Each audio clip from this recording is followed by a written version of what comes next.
back to the Pentagram, everyone, and to a what I've been reading in chemo video. So guys, I am an incredibly lucky human being and have some amazing, wonderful people in my life that when they found out I was sick, they asked the question that you want your bookish friends to ask. Do you need stuff to read? And they have sent me stuff to read. Some of this I received as gifts for Christmas. If you guys watched my little like catch up getting my sea legs back video. Yeah, so first off, I addressed this in a tag, but I want to do it again here. You guys like my new look? I have a really great hospital here, and one of the things that they offer their oncology patients is a free wig. And this is the one that I was fitted for. There wasn't a whole lot of longer wigs to choose from, but I have a story to tell you guys, and I need your input. I asked for input in that video. In case you didn't watch it, you can leave it down below here. When I was being fitted, the lady who was fitting me for the wig, she said, "Oh, you look like Elle from season 2 of Stranger Things." Now, when I was getting ready to film today, and I'm pretty sure it was the choker that sent it over the edge, I'm starting to see some Nancy vibes a la The Craft. So comment down below and tell me which one you see. And I said in the other video that I addressed this in that maybe I just look like one of the ladies from Edward Scissorhands that needs a haircut real bad from the weirdo with the scissor fingers.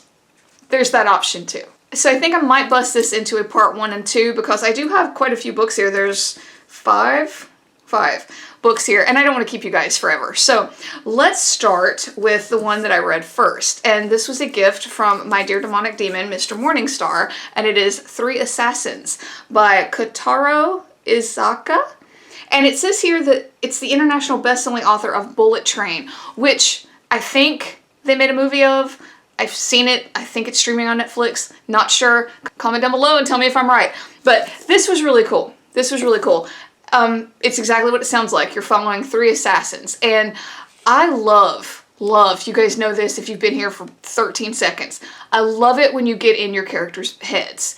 And you really did that with this. There's a whole overarching intrigue happening surrounding this like mobster's son's attack, death, whatever you want to call it. And you get to see it from 3 perspectives. And they kind of all culminate at the end. I love stories like that. I really do. But this one was really cool because each chapter changed. You know, you got into a different assassin's head. And everybody has their own motives, their own reason for doing things. And it was just really awesome. So you have this one guy who has this super, like, honorable motive because his wife was killed. You have this other guy who has this, like, almost paranormal ability to, like, take people out. But he doesn't do it. Like, he makes them do it. Not going to go any farther than that. It's real weird. Like, the more they talked about that guy, the more I was like, there seems to be some, like, otherworldly shit happening with him. Like, he was a really interesting character.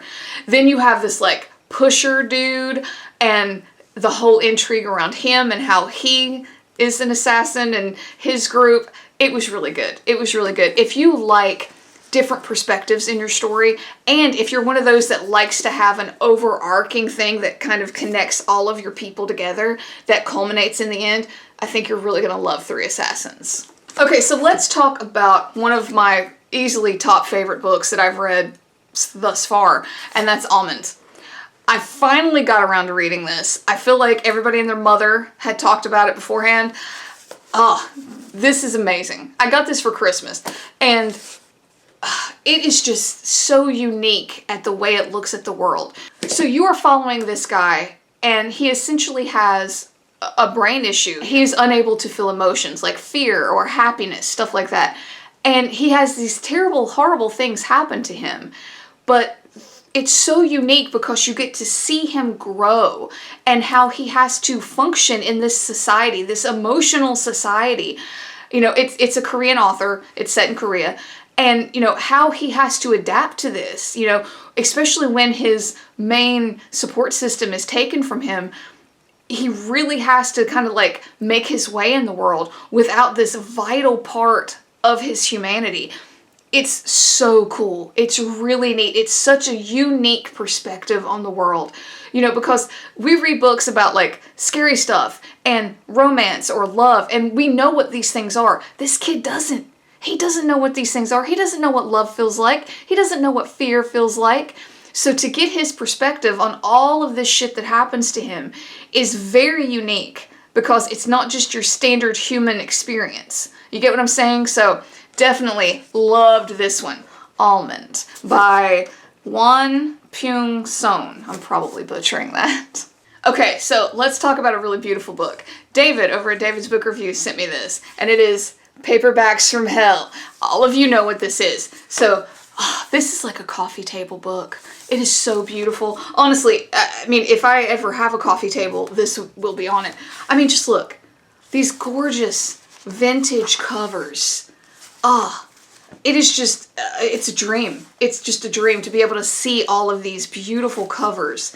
It's just, it's artwork. Look at that. Look at that. I say it's artwork and then open to that. It's artwork from my heart, people. So, you know, not a whole lot to say about this. You know, obviously I feel like everybody knows what this is. You know, it's going through the twisted history of the 70s and 80s horror fiction. So I guess it's kind of like a history book. It's probably as close to a history book as I've gotten in a while. But oh my gosh, it's so beautiful. It is so pretty. For my collector people out there, like my hardcore, like vintage collectors, I highly recommend. If you don't already have it, you probably do.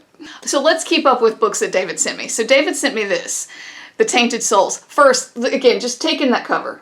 Isn't it pretty? It's so pretty for my horror people. So this is by Sean Hudson and Matt Shaw. And if you watched my little like catching up video, I showed this and I said I had read a little bit of Matt Shaw in the past, never had read Sean Hudson. Now this is dealing with the big virus that we all know and hate. And I'll be honest with you guys, when I read that in the synopsis, I wasn't super keen on it because I don't like to dwell on a lot of that. Like it's so saturated in the news and everything. I just don't want it in my books a lot of the time. And I'm not really much on like zombie horror or virus horror usually. It's okay. It's just not my favorite. But I was pleasantly surprised with this. This was much more focused on the human reaction to the virus that shall not be named. And I like that. I like the fact that you were more character focused more than that particular plot point focused. It was an easy read. Again, I read it in a day. I don't think anybody would have any issues with this. There are some triggers for some SA happening in this, but it's horror, people. Come on. You know, there's triggers for a lot of stuff. There's definitely that in here. But I really do think it shows how the human animal can spiral with a very small push. So, Tainted Souls. So guys, maybe we will get all these in one video. I haven't yacked as much as I thought I would. So the next book that I wanted to talk about, I was sent by my dear friends Dave and Olive over at Book Blather. And it is by an author who I have followed on Instagram, just never had read any of her stuff, Mona Kabbani. And it is The Bell Chime. Oh my gosh, this book. I actually went back and read a bunch of the reviews, and I noticed there were some like lower star reviews, and most of them seemed to say like, oh, it didn't make sense, or, you know, it was too confusing. And while I understand that, I don't think that that's really a problem if you understand the setup of the book. I was put in mind, I think it's the movie Memento, where like there's colored parts and black and white parts, and some are flashbacks and some are present day. That's the kind of the setup that you have with The Bell Chime. And beyond that, the way it tackles the topic at hand is so unique. It's really, really unique. Like the whole world that she sets up around this. There's enough believability about it, but yet there's also some stuff where you're like, damn, I hope that's not real. You know, stuff like that. I really enjoyed it. I think it is one of the most unique indie books that I have read in a very long time. Just the whole setup, the plot, and everything. I don't know how she kept it straight up here. Like, I would have confused myself, but I wasn't confused as a reader. I think if you like horror, if you don't mind the jumping around like from past to present, you're not going to have a problem with it.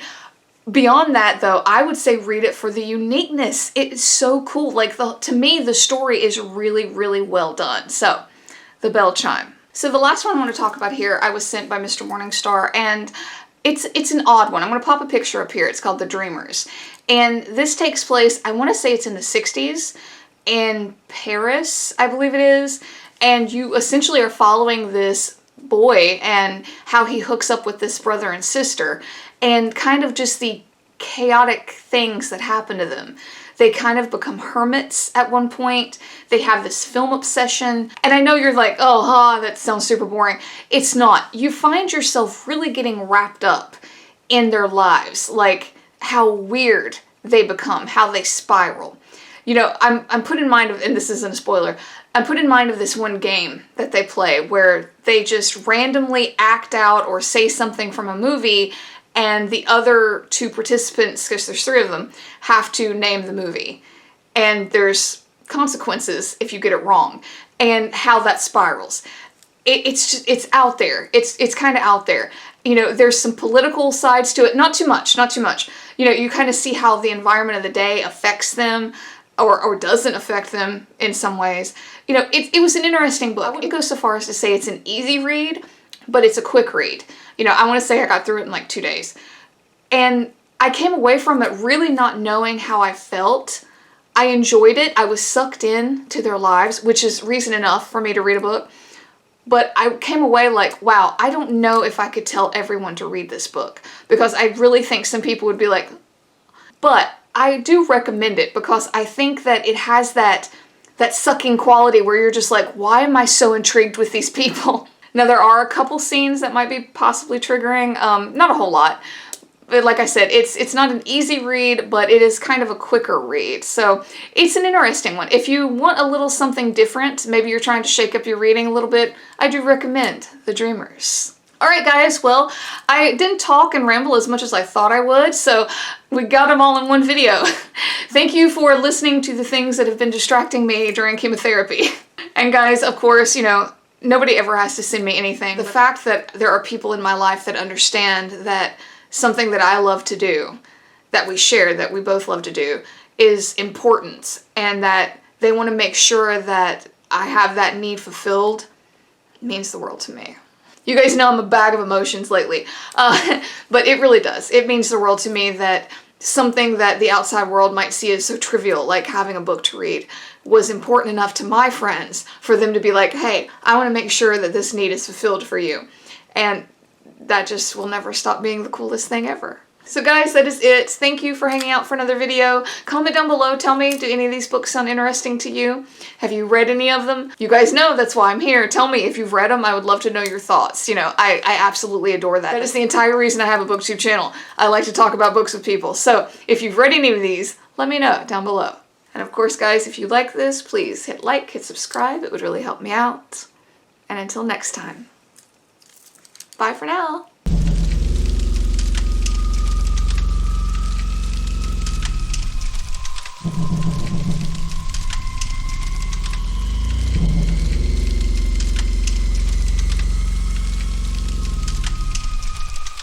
You